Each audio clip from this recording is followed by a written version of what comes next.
My dear, beloved, respected brothers and sisters, I ask Allah Azza wa Jal, who gathered us in this masjid, to gather us Yawm al-Qiyamah with Sayyid al-Mursaleen Muhammad sallallahu alayhi wa sallam. Ameen, Ya Rabb al-Alameen.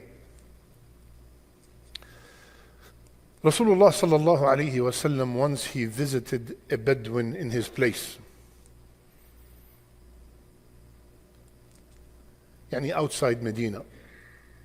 And this Bedouin, he honored Rasulullah sallallahu alayhi wa sallam, and he was a great host. So before Rasulullah sallallahu alayhi wa sallam, before he wants to leave, he said, "I'tina." Yani, when you are in the Medina, stop by.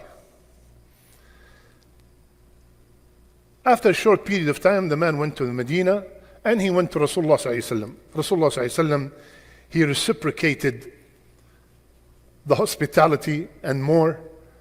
And then before the Bedouin wants to leave, Rasulullah sallallahu alaihi wasallam, he told him two words that are the dream of every Muslim. He said, "Sal hajatak." What do you want? Ask. What do you want? So the man, the Bedouin, he said, "ناقة نركبها وأعنز تحلبها أهلي." I just need a camel to ride and some goats for my family to milk. He said, "Sal hajatak ya Arabi." He repeated the question, Rasulullah sallallahu alaihi wasallam, "What do you want, ya Arabi?" He said, "ناقة نركبها وأعنز تحلبها أهلي." He repeated the same request. A camel for myself and some goats for my family to milk.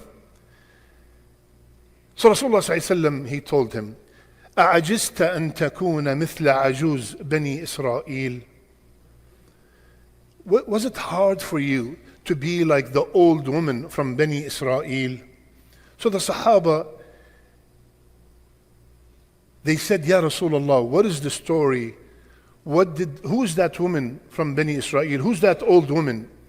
So Rasulullah sallallahu alaihi wasallam, he said, when Musa alayhi salam migrated from Egypt, they got lost. And the scholars of Bani Israel at that time, they told their prophet Musa alayhi salam, they said, the only reason we got lost is because we promised Yusuf alayhi salam, our ancestors have promised Yusuf alayhi salam that they will not leave Egypt without taking his body with them. And we did not fulfill that, that's why we are lost. So Musa alayhi salam, he said, "Okay, who knows where is my akhi, where is my brother Yusuf is buried?" So everybody said, "No one knows except an old woman from Bani Israel." So Musa alayhi salam said, "Go get that woman." So the woman came, and Musa alayhi salam, he said, "Can you please tell us where is the body of my brother Yusuf so we can move forward?" She said, "Wallahi, I will not tell you until you fulfill my wish." He said, "What's your wish?" She said, "I want murafaqataka fil Jannah. I want to be your companion, your neighbor, with you ya Musa in Jannah." فَكَرِهَ ذَلِكَ Musa. Musa alayhi salam did not like this because Jannah is not in his hands. Allah revealed to Musa, "Give her wish." So Musa alayhi salam said, "Okay, where is the body? You got your wish." So she took them to a pond. She told them to take the water out of the pond. She pointed at the grave. Long story short, they took the body of Yusuf alayhi salam, and subhanallah, immediately all the path was shining like daylight where they're supposed to go. And Rasulullah sallallahu alaihi wasallam ended the story here. My brothers and sisters, one of the greatest methods of teaching is narrating stories. And that is very well known in the Quran and in the Sunnah of Rasulullah sallallahu alayhi wasallam. There are many lessons in this story. Let me see how many I can cover today, inshaAllah ta'ala. Number one, and the most important lesson, and because I knew today that there will be many of my young brothers and sisters are out of school, the first lesson is aim high.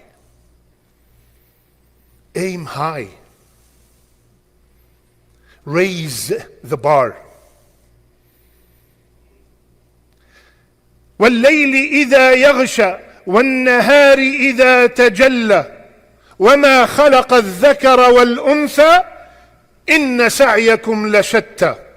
Allah Azza wa Jal, after He swore by the night and the day and the creation of the male and the female, He said, إِنَّ سَعْيَكُمْ لَشَتَّى. Your aim, your goals are diverse. This Bedouin, his goal was a sheep and a camel and some goats. That was his goal. That is his aim. While the old woman from Bani Israel, her goal was very, very high. She did not want Jannah. She wanted the company of the Prophet in Jannah. The company of Musa alayhi salam in Jannah. Because she knows that the prophets and the messengers, they are in the highest place in Jannah. Look how smart is that old woman. And that's why Rasulullah sallallahu alayhi wasallam told the Sahaba, you should be like that woman. And when you answer such a question, your answer depends on who's asking. If a young kid, a young normal man asks me, what do you want? My response will be different if a king asks me, what do you want? How about the best man that ever walked this earth is asking you, what do you want? How dare you? How could you think and ask about a dunya matter? Somebody might say, oh, this is an old woman. She has a lot of experience. Okay, let's discuss the story of Rabi'a. Rabi'a radiallahu anh, he was 11, 12-year-old. And he used to hang out at the door of Rasulullah sallallahu alaihi wasallam at night and have some water that is ready for wudu, just in case Rasulullah sallallahu alaihi wasallam woke up and he wants wudu. Rabi'a wants to be there to serve him. So Rasulullah sallallahu alaihi wasallam opened the door and he saw Rabi'a. Ya Rabi'a, what are you doing here in the middle of the night? He said, Ya Rasulullah, I was thinking, what if you get up in the middle of the night and you want water?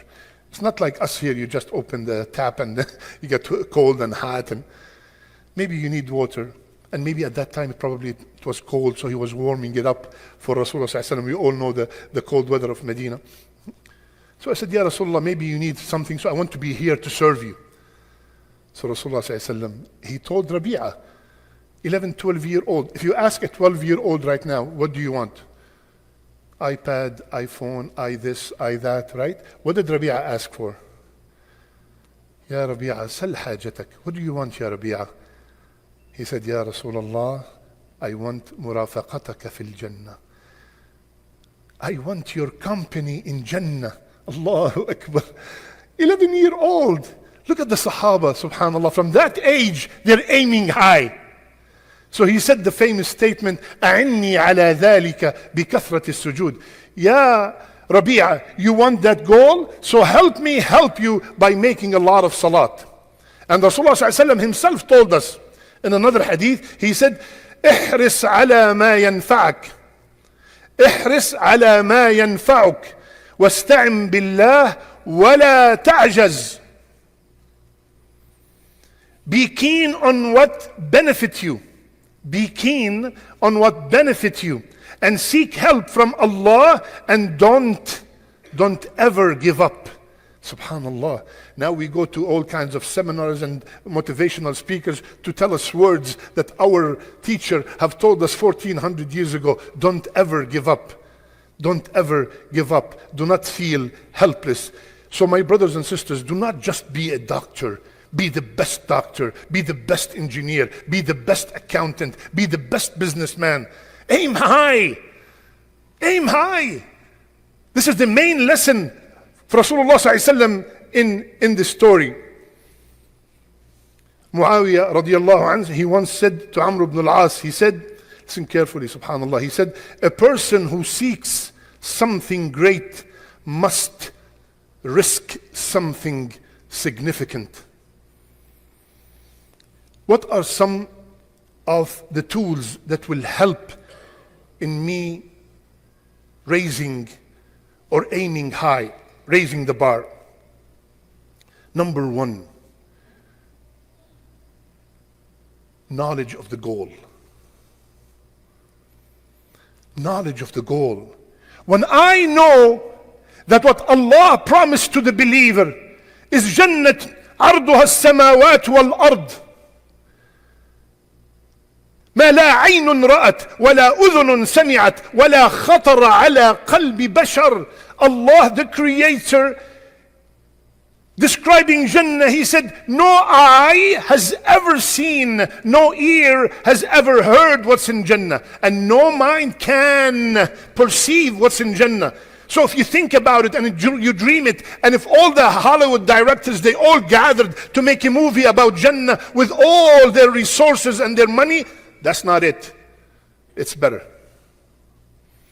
So when I know the goal, when I know the gift, when I know the prize, that will help me raise the bar and work hard, because it is worth it. The one who designed the Jannah is Al-Jameel himself, is Al-Kareem himself, is Al-Ghani himself. The second tool, read the biography of the great men like Rasulullah sallallahu alayhi wasallam and whoever came after him. That will aspire us to aim high. Listen to this story. A man was building a fence between his bustan and his neighbor's bustan, between his garden and his neighbor's garden. As he's building the fence, it hit a palm tree. So he told the neighbor, give me the palm tree so I can finish, so I can make it mine and include it in my bustan. He said no. He said, Ya akhi, please give me the palm tree. He said no. So the man went to Rasulullah sallallahu alaihi wasallam, said, Ya Rasulullah, I'm building a fence and a palm tree stopped me, and I told my neighbor to give it to me, and he refused. So Rasulullah sallallahu alaihi wasallam asked for the other man to come, and he said, A'ti an-nakhla li akhik, give the palm tree to your brother. The man said no to Rasulullah sallallahu alaihi wasallam.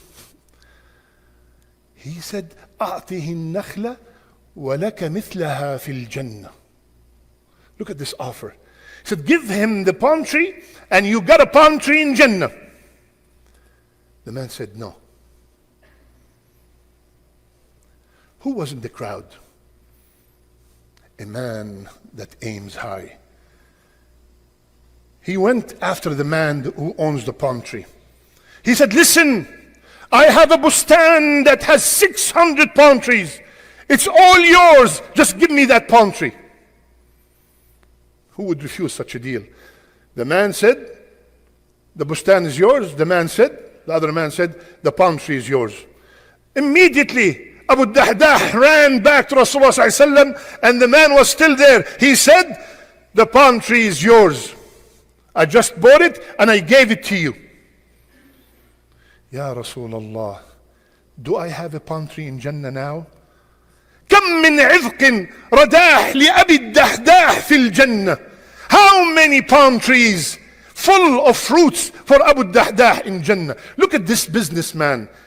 Because he knows if he have a tree in Jannah, what does that mean? I am in Jannah. I have a tree in Jannah and I'm not in Jannah.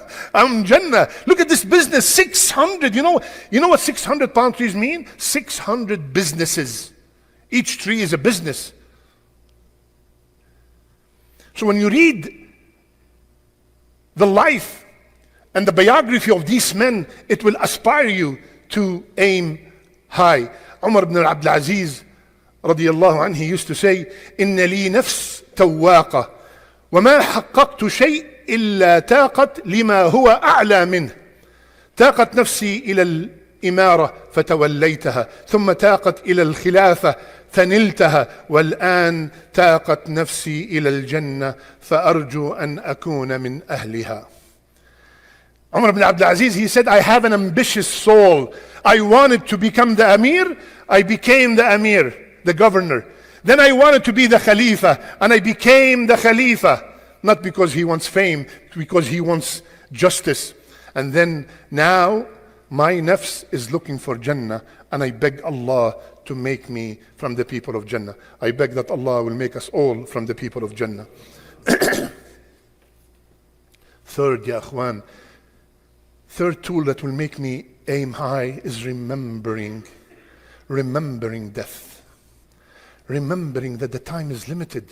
My young brothers and sisters, tomorrow, after tomorrow, yalla, I will start. No, do not keep delaying, procrastinating.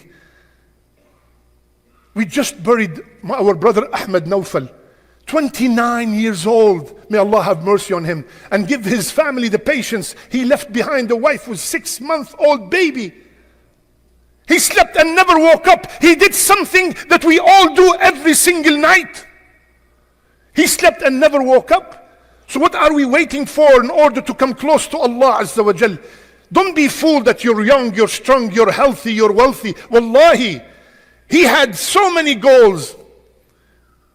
Remembering death will make me know that it's a very short period of time. Yalla, let me do as much as I can. Let me get as close as possible to Allah. Let me spend as much as I can. We always hesitate to spend for the cause of Allah, and we leave this money behind that it might be used in haram. While I'm still above the ground, invest ya akhi with Allah. Invest in masajid, in orphanages, in widows. Remembering death will make me aim high and work hard, because every breath that I take is one step closer to my grave. Allah subhanahu wa ta'ala loves the people who aim high. And if you notice in the Quran, always Allah subhanahu wa ta'ala is using sari'u,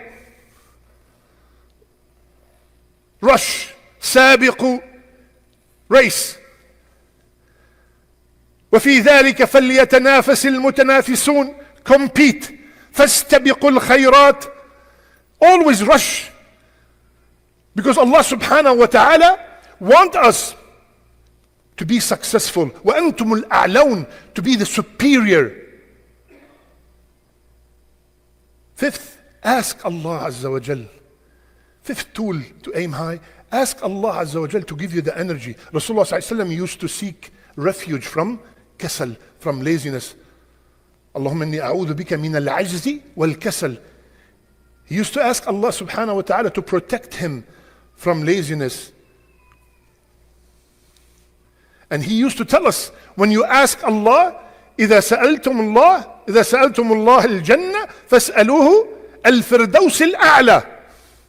When you ask Allah to the Jannah, because sometimes you hear, especially the youth, يا أخي, I just want to crawl into Jannah. لا يا حبيبي, why you want to crawl into Jannah? Would you like to live here in just a cave and eat khibz wa zaytun? No, you want the best in dunya. Why don't you want the best in akhirah? Allah Rasul sallallahu alaihi wasallam himself told us, when you ask for the firdaus al-a'la, aim high. Number 6, subhanallah, one of the great things that will make us aim high, surround yourself with optimistic people, with positive people. Not, oh, khalas, you failed. How many times we learned so much from our failure. It's okay if you fail, ya akhi. It's okay, get up and keep going, no problem. Surround yourself by people who are positive, that will encourage you when you're doing something right, and they will stop you and warn you when you're doing something haram. And also parents can play a huge role for making the children aim high. We all know the story of Muhammad al-Fatih. Every day, can you imagine? Look at this mother. Every day his mother take him at Salat al-Fajr. She take him on the top of a mountain or a high place and she tell him, you see this Constantinople? You will be the one who's going to conquer it because your name is the same name that is mentioned in the hadith. Since he was a kid, and he did. The father of Salah ad-Din, he used to see Salah ad-Din playing with the kids. He used to take him out. He said, I did not bring you to this life to sit down and play. I want you to liberate the Aqsa. From 7-year-old. The mother of Sufyan al-Thawri, go and seek knowledge and I will suffice you with knitting. Just go and become an alim. He became the best alim ever. And when you tell your child, you're an idiot, you're a loser, you're not going to make it, wallahi, he will only become a loser. You can play a huge role in your son or daughter's success. قولوا قولي هذا واستغفر الله فاستغفروه إنه هو الغفور الرحيم.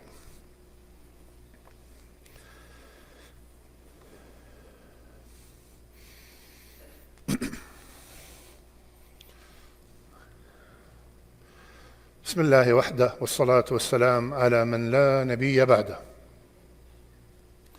That was just the first lesson, the aim high. Second lesson from the story, a quick one, is that the Anbiya, the messengers, do not know the ghaib.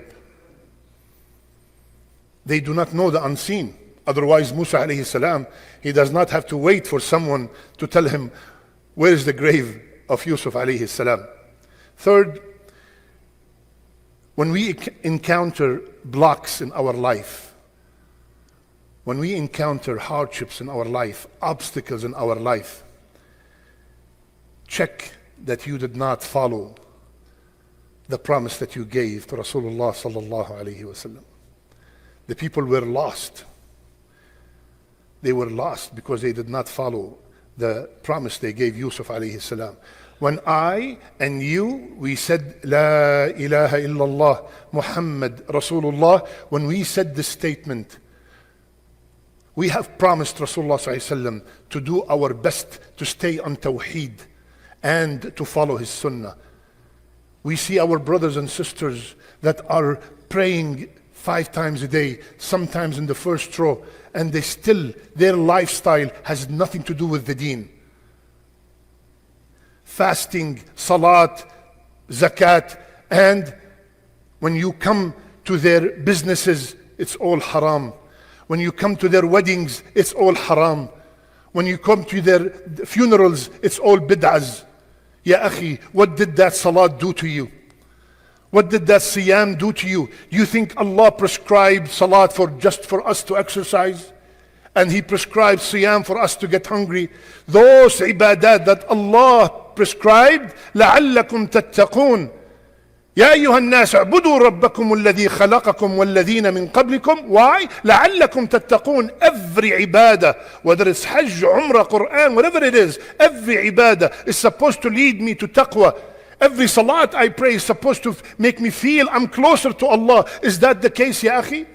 Sometimes we have no clue what I myself recited in the first rak'ah because I am so worried to go back to the dunya matters. We have people, as I'm giving the khutbah, they cannot stop texting and checking their social media. They cannot, look at this, Allah Azza wa Jal, from the whole week, He told us, take half an hour, only half an hour off from dunya. And I can't, I'm addicted to dunya. I can't. While the Shaykh is talking, I have to text. I have to check my messages. La ilaha illallah, inna lillah wa inna ilayhi raji'un. Ya akhi, you cannot wait.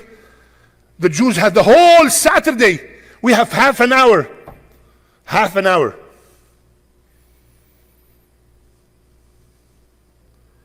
So anytime you see a block in your life, check your ibadat.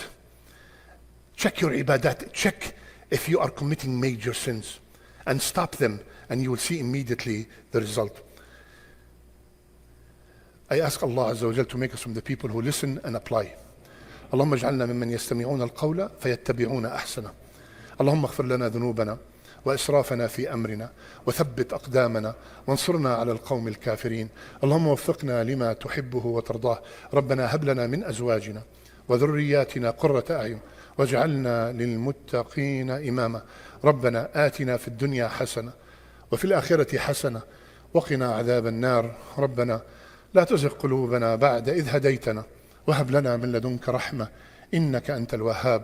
يا مغيث يا مغيث يا مغيث أغث إخواننا في غزة وأخواننا في اليمن وأخواننا في سوريا وأخواننا في العراق وأخواننا في باكستان وأخواننا في بنغلاديش والهند وأخواننا في أفغانستان وأخواننا في السودان وفي صوماليا وفي كل مكان يا رب العالمين. وصلى الله على نبينا محمد وعلى آله وصحبه أجمعين وقوموا إلى صلاتكم. إن الله وملائكته يصلون على النبي يا أيها الذين آمنوا صلوا عليه وسلموا تسليما. إن الذين يؤذون الله ورسوله لعنهم الله في الدنيا والآخرة وأعد لهم عذابا مهينا. والذين يؤذون المؤمنين والمؤمنات بغير ما اكتسبوا فقد احتملوا بهتانا وإثما مبينا.